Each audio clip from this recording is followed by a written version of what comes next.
What's up, everyone? ODC, it's me here, and be sure to check out BigBoyCollectibles.com for all your action figure needs, whether it's DC Collectibles, Star Wars The Black Series, Marvel Legends, or G.I. Joe.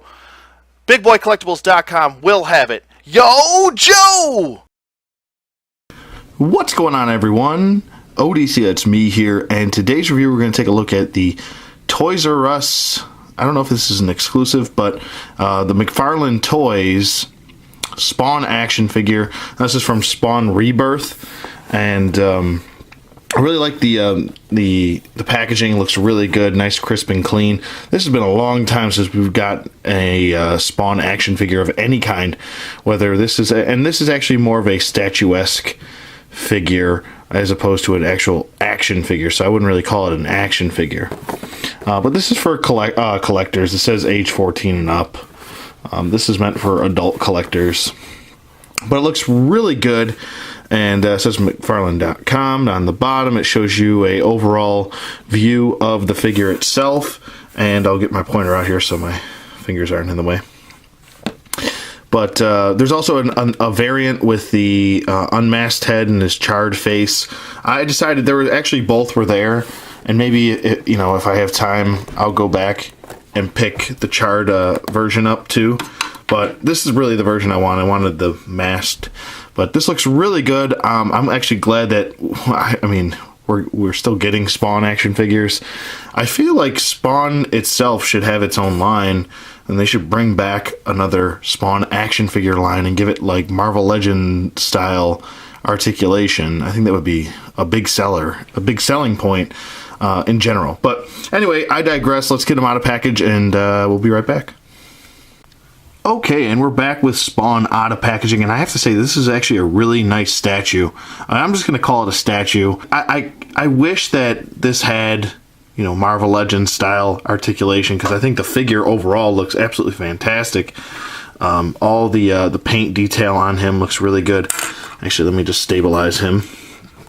Yeah, he doesn't have any leg articulation or anything like that. He's pretty much just one mold except for the hinge joints and the arm. So if you want to have him hold his gun in different ways, you can have him do that. But the paint shading going throughout the cape and everything, that looks absolutely fantastic. I really do like the paint work that they did, and that's always been a plus side of McFarlane Toys is the paint job on their figures. Now the quality control is a different story. Sometimes their figures, especially their weapons, like to break. The chains look really good, and they're a rubbery type plastic here, so they're pliable. They're not going to snap off or break, anything like that. The spikes on the boots look really great, and they're a little bit sharp. Not too sharp though. I would say the left side is a little bit pointier than the right side, but the boots look really good.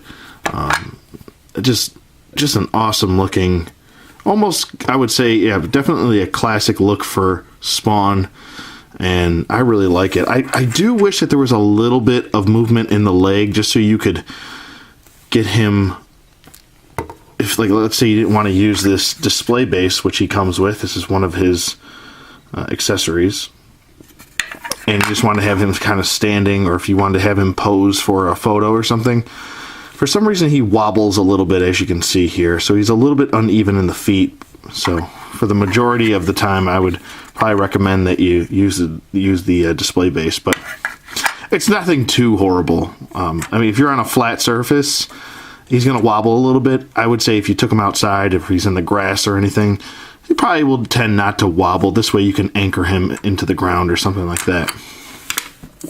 The weapons look pretty good. He comes with 2 weapons,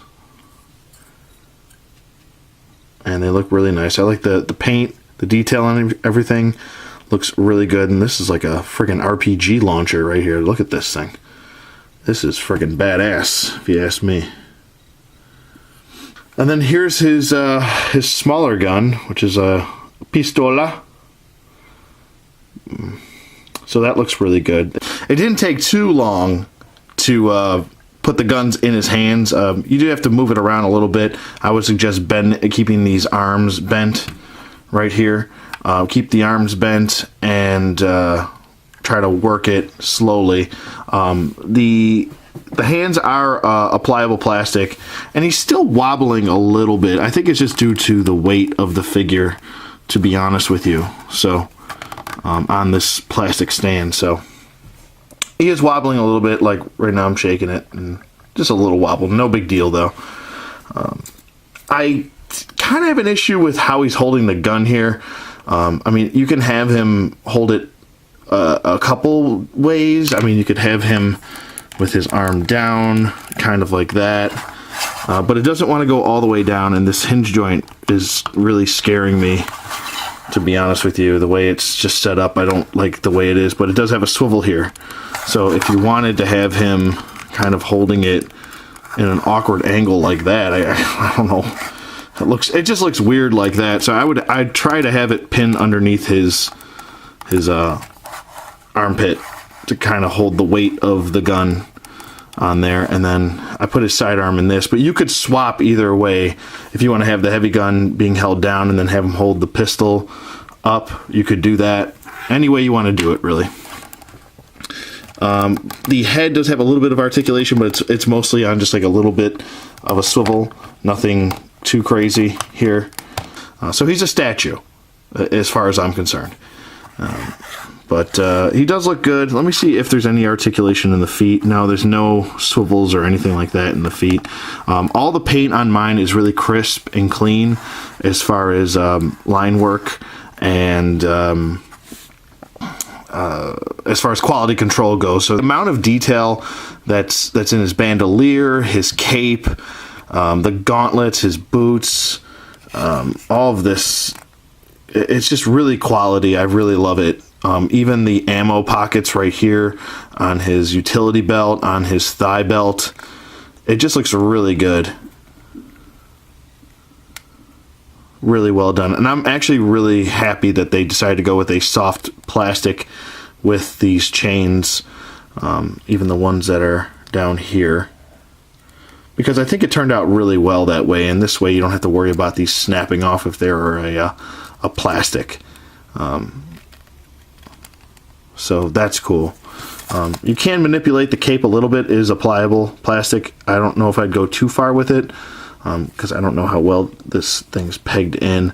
The chains, are they connected to the boot? Yes, they are pegged into the boot right here, so they don't go flying all around. And that's part of the sculpt right here, so that actually works out well, so you don't have to really manipulate the chains, or they don't get stuck in a weird position where you don't want them. So that's really cool too. But overall, I'm happy with it. It was $20. It wasn't overly expensive, and but I think it's for a high quality paint detailed statue. And just for a reference, let me bring in a Black Series figure here. And on the base, I mean, he's much taller than a Black Series figure, which runs around 6 inches. And then off the base, he's still much taller than a 6-inch figure. So she's got some good height to him. And yeah, I really like this figure. So definitely 2 thumbs up for this figure. Go get him. Like I said, he is a statue, but I think he's a nice display piece for anyone's collection. If you're looking for a nice Spawn that's a kind of like a go-to look for him, I would say this is the route to go. And it's just a nice display piece. That's all it is. Nothing more, nothing less. So let me know what you guys think in the comments below. Thank you so much for watching. Hit that subscribe button if you want to. If not, that's cool too. And I'll see you guys on the flip side.